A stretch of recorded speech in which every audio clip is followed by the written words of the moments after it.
Hello, and a very, very warm welcome to the Women Leading Show. I am thrilled to be here today with my guest from Atlanta, Georgia. I'm not going to do accents, I'm really very bad at them. So thrilled to introduce you today to Caroline Durham of the Legal Policy. She's the Legal Policy Director at Georgia in the United States. Welcome, Caroline.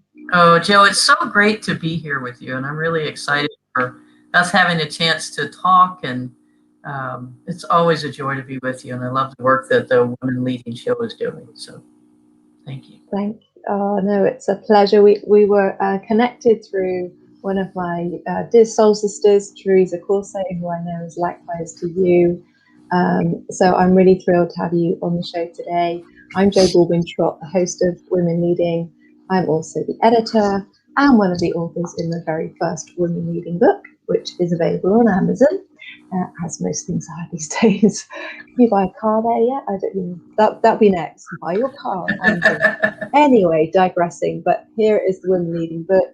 It's available on Amazon. It's 18 stories, amazing stories from men and women about leadership and incredible stories of inspiration, whether you are at the beginning of what you feel is your leading a leadership journey, or you are a fully fledged leader. So I'm really doubly thrilled to have Caroline on our show today. Firstly, because of what her role and her work is in, and secondly, because Caroline is one of the authors in the forthcoming Women Leading book, which is called Women Leading in Our New World.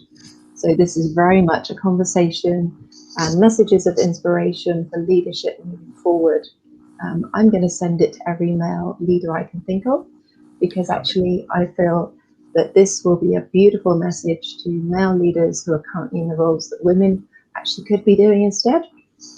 But let's not me go down my ranty road. Let's stick with you, Caroline, because you have a job that I truly completely admire. I just think it's remarkable to have the kind of job and work in the field you do, and I'm going to add, especially as a woman. So how are you doing today? I'm doing great. It's a good day to be doing this work. It's a good time to be doing this work, and progress is being made. And just to give the viewers a little bit of a taste. So I spent 30 years as a public defender in state and federal court. And what that means is I represented people who were not able to afford a lawyer, that were charged with all sorts of crimes. And my real focus was serious crimes. And what I learned in those 30 years is it's important to have good lawyers representing people to fight for their freedom, to right the system when the wrong people are arrested, when an injustice is carried out. But what I also figured out, Jo, very quickly, was you could be the best lawyer possible when you're working in a broken system. And one of the analogies I use is this. Mario Andretti is a professional race car driver who wins all sorts of national big championships. But if you put him in a car that's got 3 wheels and 2 spark plugs, it is never going to run right. So I could be the best lawyer in the world, and it doesn't change the system I'm working in. And so Georgia Appleseed came on my radar as I started to do volunteer work, and our focus is systems change. We're a law and policy organization that looks at the systems and the inequities in those systems, ranging from schools and how that impacts children and how they're disciplined, and the lack of services Black and brown and LGBTQ and poor children get, so that there's a greater likelihood that they end up in prison and become clients of public defenders. And so the information I had around what I learned, every person I represented, every person I met through my work as a public defender had tremendous skills and gifts that had been snuffed out or othered.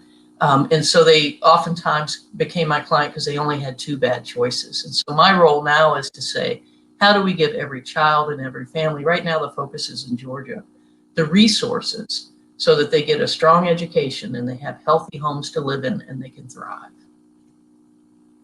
Wow, that's no mean feat, Caroline, is it, to take on that? But it's fantastic that you are involved in this, because obviously I've got a lot of personal experience from one of my previous jobs. Anyway, I totally agree. It used to sicken me disgust me and just completely sadden me. How many wonderful souls and beautiful, boys and girls, mostly boys, young men with clearly so much potential, so smart.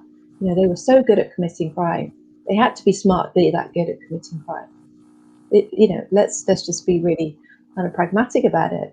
It takes a lot to be quite good at committing crime, and there's certainly certain types of crime. And actually, they were just bright and smart. But like you say, there was a statement you just gave, which was, "Oh, they only have two bad choices." That breaks my heart to hear that statement. But I think for any parent who is trying to bring up their children and give them as many great choices as they possibly can give them, and this is what this is such a fundamental, pivotal point, isn't it? Actually, these children often only have two bad choices, which is just catastrophic. One of the other pieces, Jo, that we work at Georgia Appleseed around, we call about dismantling the school to prison pipeline. So what we know in the United States is the way in which we discipline children, the way in which they are engaged when they are acting in a way that is not how the grown folks want them to act. If they end up in the juvenile court system, the likelihood is skyrocketed that they end up in prison. So our focus on that too is to look at how we're responding to behavior. And what we know, children and really grown folks too, a child's behavior is communication. So in some respects, sometimes they don't have the words to express where they're at and they've been through a trauma. This is a traumatic time right now for the world, just with the pandemic. In the United States, with what we're seeing is happening at the hands of police officers, with mostly Black men, but Black women too, and other traumas.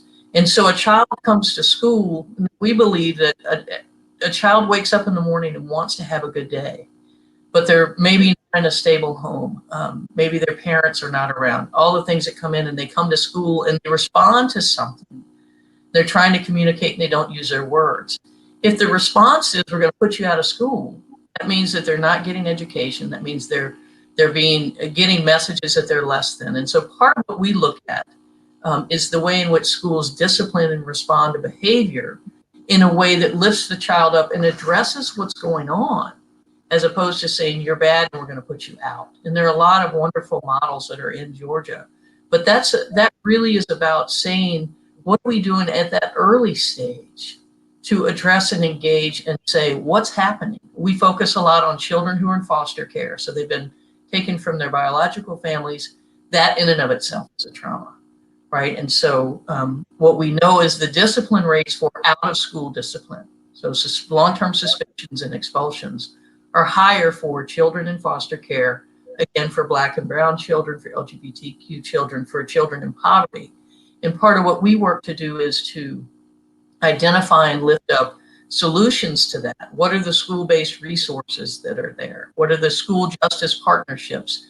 We have courthouses where the juvenile courts and the school districts are coming together to say, we know what the numbers tell us and what are our alternatives, because the juvenile court judges started saying, look, if you bring these kids to us, we have a limited toolkit, and we also know the long-term range.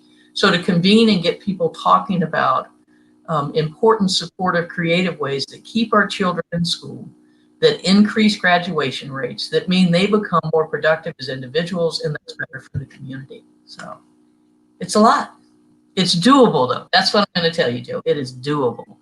Wow, that's good to hear, because it just my ex-teacher head is kicking now, and I just know how tough it is to, it's literally a step at a time, isn't it? But we have this technology to completely centralize and dispel relevant programs. It's all there, isn't it, if it's used correctly, and isn't just another program that lands in a head teacher's lap and here you've got to do this, because they are phenomenally busy. As much as the nursing and the doctors of this world have had a tough time, I also feel the teaching staff absolutely have had a remarkably stressful time trying to keep everything going, and as well as having to implement all this new legislation. But I think it's fantastic that you're going back to that root cause and that that root behavior, And how exactly are you supporting the change of that behavior for that one individual? How's that looking? Sure. Well. So part of what Georgia Appleseed does is to bring together the experts, to bring together the agency heads. In some instances, we support and represent the foster children in the disciplinary hearings. We talk about school-based behavioral health. So school has for years been more than reading and writing. I mean, that's central. Like you talk about that role of the teacher in the classroom, but it really is. School is a primary community center.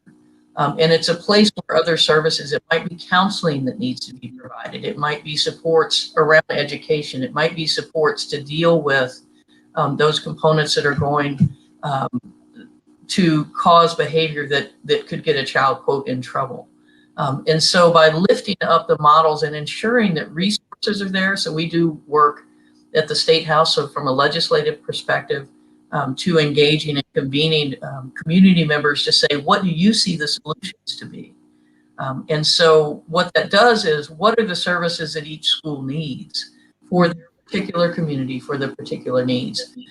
We have a program called PBIS, Positive Behavioral Intervention Systems.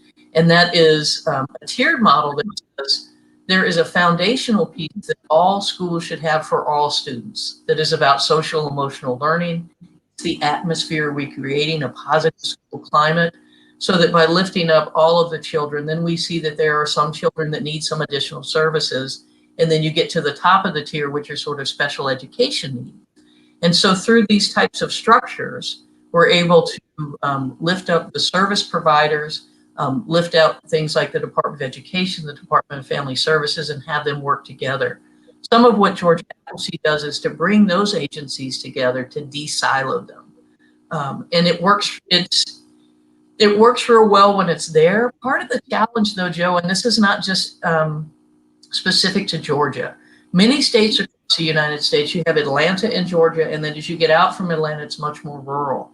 What that means oftentimes is the resources are fewer. And so you have a school in Atlanta where you have 11 different employees doing different pieces and responsibilities within the school. And then you get to a place like Troup County, which is more rural, and you've got a school counselor that's wearing 11 hats. And so the other component is a really big challenge to say, how do we ensure services and resources are there for each school to provide those services? And I think that part of the challenge there, I talk about every child is our child. Now, I don't have any biological children. I have godchildren, I have nieces and nephews. I have, friends' kids that are as important to me as my own child would be.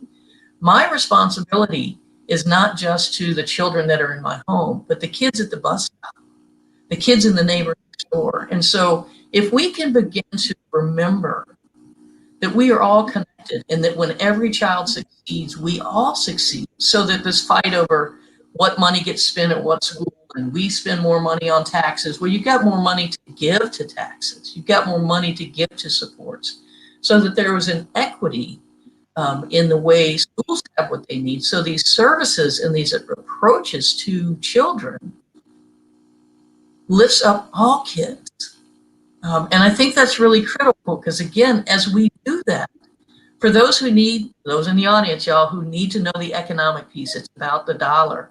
If we spend money at the school level, what that does in the long run is it means that money that's being spent, when Jo was a police officer and I was a public defender, and let's say we had a similar case, the money that was spent for one court hearing to bring somebody in and all of that staff and all of the energy, that money then gets to be put in the community instead of in locking people up.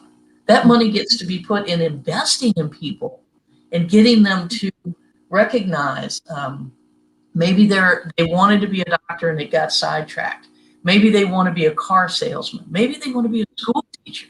And so the resources are there early on being spent in positive ways instead of constrictive, separating ways. Yeah, because the cost of incarceration yes, is phenomenal. The cost of court procedures is phenomenal, and the cost of foster care and it is all phenomenal compared to a scheme that provides a well-being service, Yes. compared to having one or however many counsellors you need at college. And I've faced this conversation so many times where I've been met with, the kind of remarks like, well, we shouldn't need this kind of service at school. No, we shouldn't if we lived in an ideal society where every child was valued and nurtured. But sadly, that isn't the case. So absolutely, I mean, one of my authors, and I connect you with him, but Gethin Jones is Yes. he himself. Do you know Gethin? I've read some of his stuff. Yes. Yeah, so he's doing a remarkable program. He's working with Ministry of Justice here to do is virtually what you're doing, to change the systems and really to nurture the children that are in foster care, and those that are just literally, going through such difficult times. I recently interviewed another author of the Being Fine book, who's coming in second edition. He's collated stories, and actually one of them is from a girl that was in foster care.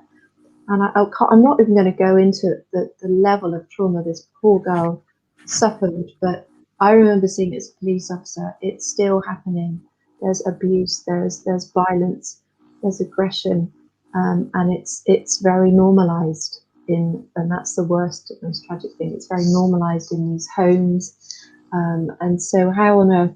And these are the children that are the. I think you've got to have a focus, haven't you, with a policy, with a strategy. And I think it's great that you're focusing on these children that are the most vulnerable. And how about well-being and kind of I know of meditation classes. British School of Meditation are trying to get meditation at every school in the UK at the moment. That's one hell of a task. But how does that feature? Is that featuring in what you're offering? Is that so it features in what I offer in some other realms of my world. It's not specific. It's one option within this idea of providing supports across the school. What I've seen in the United States generally is that they use it for children who get in trouble, that you give them meditation as alternative. My suggestion, and it sounds like what y'all are talking about doing, is provide it for all children. I'm a Dharma teacher within the Buddhist practices. Thich Nhat Hanh is the lineage that I am connected to. And I lead meditation and wellness trainings for public defenders and for what I call change agents, which really can be anybody, because this work to be human and live is challenging. And so to take that time, like we can do it right now, I can feel my feet on the ground. I can feel the chair underneath me. My breath is always with me. So when I get in that hurriedness, when I get in a stress place, if I can stop and take 3 deep breaths, it tells the body from a physiological standpoint, you are not in a place of stress, fight or flight. I don't need to be there. And so that component for children matters. And what we know is when we bring it in a school setting, the children benefit, the staff and the teachers benefit. What we also know is when we have those sort of environments that are positive, that have services for children that are engaging, teacher happiness and retention is higher. So that shows the interconnectedness.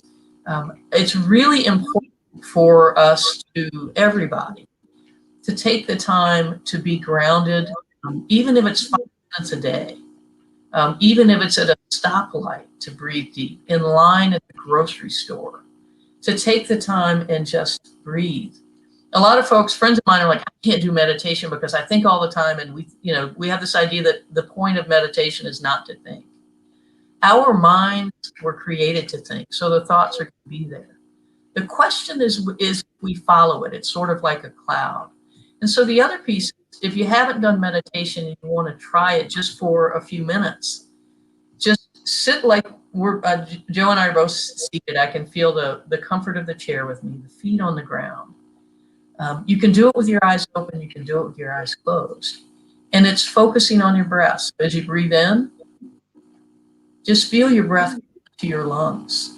And then as you breathe out, feel it go back out. And that's your focus. And I'll tell you, when I do my meditation in the morning, sometimes what pops in is, I got to remember to call so-and-so. that's going to happen. The idea of meditation is to say, oh, it's a thought, and let it go and go back to my breath. It's giving us a chance to not do and to simply be. And I'll tell you, Jo, that really just a few minutes in a day makes all the difference in the world. To being present. There are times when my partner will say, you haven't meditated a day, haven't you? She can tell. Because my energy is different. My engagement is different. And so bringing that to schools is a really great way to have children engaged.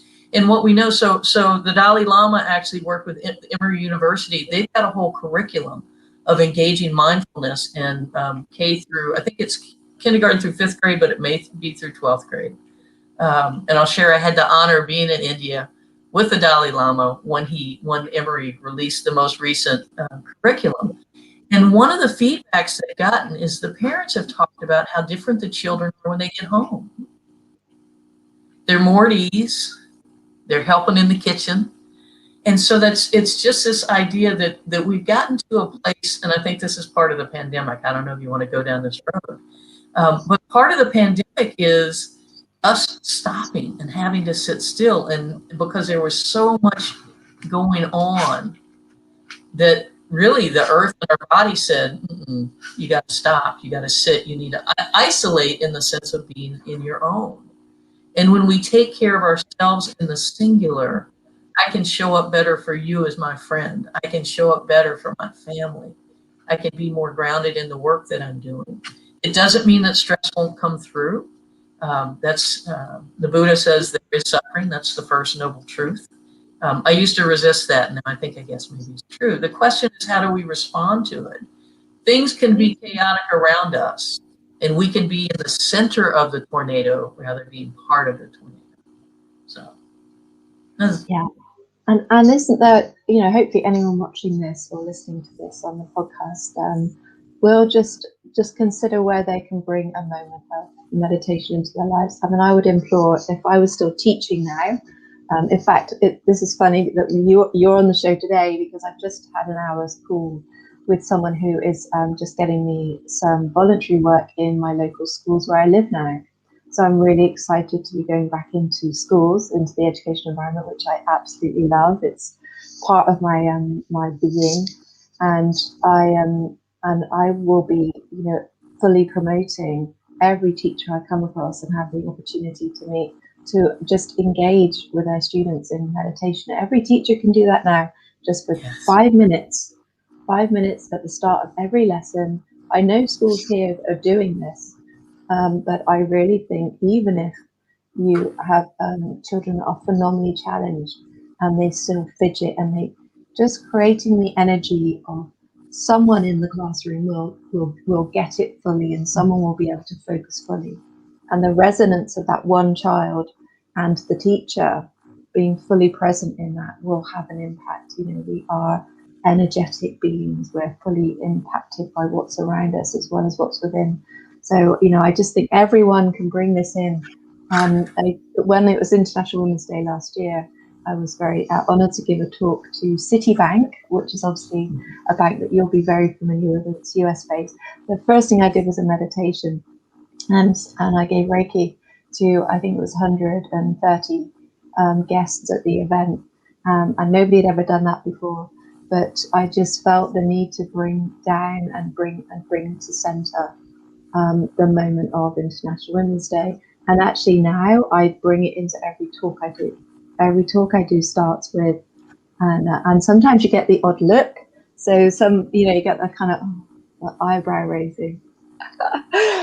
It doesn't matter to me. It doesn't matter to me, just because, there are people that haven't gone down this path yet. Thankfully, like you say, Caroline, over the last year, this has been monumental mindfulness for me. And for many people, and I think there's a lot of potential here. Before, as time has ticked away, but before we kind of just come to a conclusion, I'd like to bring in, obviously, gender and equality. Again, I can only imagine how your path has been for you, Georgia. What has that been like for you to come through the ranks and actually progress a career in what I should imagine. Tell us about whether that is very male dominated and your experience, if you could, please. Oh, thank you. And thank you for that opportunity, Jo. So I have to start with my foundation, and that is I'm the youngest of three, and I have two older brothers that I started running behind early on. And because I wanted, that's what you do. And so for me, I actually do a little bit of a shift and become aware of the fact that as a woman, I was supposed to be quiet. As a woman, I was supposed to sit back. And when I had that awareness, like in my mid-20s, which is fascinating, but I lift that up in part to say there are different types of models within the court system. As a attorney, what I often found was the older attorneys that were male and white would have a tendency, I can think very clearly, of having meetings, and they would almost literally pat me on the top of the head. You just sit there and do what you, and they didn't do it in a way that they meant to. So this is the thing I want to lift up is, and say to the men that are watching, when we talk about this, we're not saying that you're bad or it's a thing that maybe you're not aware of. And so I lift that up as well. And the question in part is, how do you keep pushing forward? The thing to me, the most dramatic view of not just how women are treated, but sometimes how women treat women, is the election here in the United States where Hillary Clinton lost. And something like 51% of the white women who voted for the male candidate. And what is that about? And so in my moving up in my engagement, there had to become awareness, and I was already sort of a very vocal person.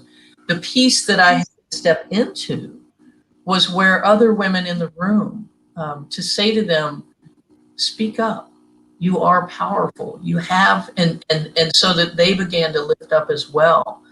It's really remarkable to be with women because we bring all sorts of perspectives that aren't there. And I want to say, I don't mean to bring politics in a lot, but last night, the current administration, there was an address by our president, and our vice president is a woman of color, and Nancy Pelosi, who's also a leader in Congress. And so you had the president who's male with two women on either side, and just the visual. There's a way in which we bring just a different perspective. There's yin and yang.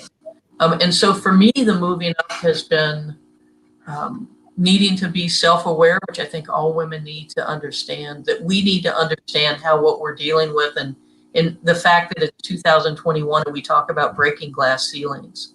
And oftentimes it's women of color that are the first woman of color.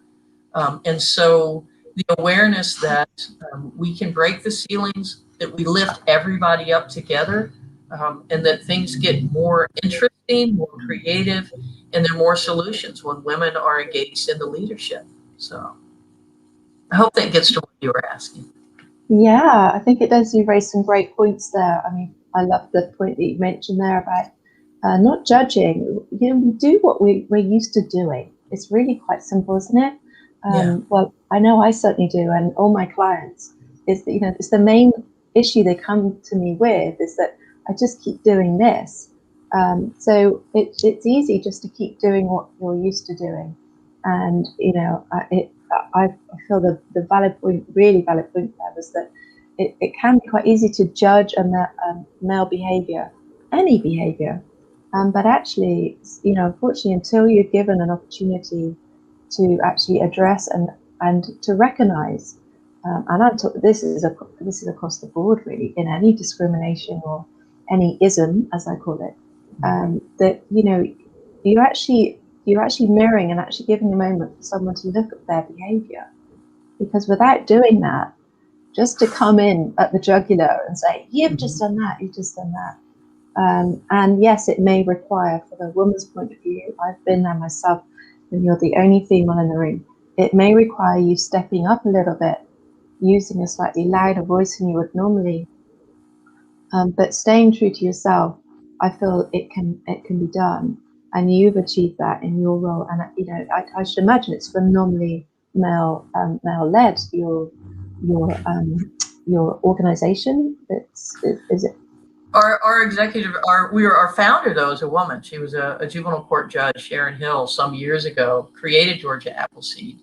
But there are our current executive director and the one before are male. And I will tell you that our executive director really works within himself and looking at the organization as a whole, recognizing that he's a white, straight male. What does that mean for him and educating himself? He puts so much energy into continuing to grow himself and also creating a space where each of us can grow as well around all of those issues and having him as a leader and an understander of what's going on. And so I just, if he were here, I would really lift up Michael Waller to say he is working hard and doing great things to use his leadership in a way that doesn't keep people down. So, yeah, that's amazing. Fantastic. Well, I'm really excited to hear what you're offering, and obviously I can connect you with Gethin, but it's just fascinating and it warms my heart. I've still got a lot of friends in the police force to know that the systems are changing, and these children that deserve every opportunity that every child has are being supported more than they were, which is really exciting. I'd like to at this point just mention and sort of bring up the wonderful Teresa Corso who brought us together, and mention the Thread. So there's a podcast called The Thread. It's available on all your podcast channels and also on Facebook. The Thread, it's got a beautiful blue brand color. Caroline and I were very blessed, I feel, to be as part of a very powerful, moving, distressing, but positive conversation about race. And that's available on that podcast, as well as many other amazing interviews that Teresa and her co-partner Catherine have done. So I'm really excited, Caroline, to be receiving your chapter soon for the next Women Leading book. But on that point, I'd just like to mention I'm looking for some male authors. So every time I create a leadership book, it is called Women Leading, but actually it's more about equality and about stepping up leadership, changing our leadership for our new world. The next book is called Women Leading in Our New World. If you're a guy and you're watching this and you have a passion for equality and you have a message about where you would like to see leadership going and why, then please get in touch with me at ProperBooksPublishing@gmail.com. We'd love to have you in the book, as much as I'm very happy to publish with all virtually women. We've got one male. I don't want to say he's a token male, but at the moment he looks a bit like that, and he definitely isn't meant to be. So I'd love more male authors for this conversation, because I know there's so many men out there that are hoping and aspiring to create more equality in all the different levels that they can. So I'd love to hear from you. Caroline Durham, thank you so much for being on the show today. Really super duper to hear from you. So glad to be with you, Jo, and it's been a pleasure. And I know you and I have more conversations to have online, offline, and thank you for the opportunity. It's such a pleasure. You can get hold of Caroline on LinkedIn if you'd like to, and obviously look up Georgia Appleseed. I'm sure there's plenty of information there on the internet for you. And yeah, wishing you the very best. Thank you for listening. Thank you for watching. We will be back again actually next Friday at 12 p.m. BST, not GMT now, BST, 12 p.m. with the next Women Leading show. And you'll see the book at the moment is available on Amazon. That's it from me. I'm Jo Baldwin Trott. Take care for now. Have a great day, whatever you're up to. Bye.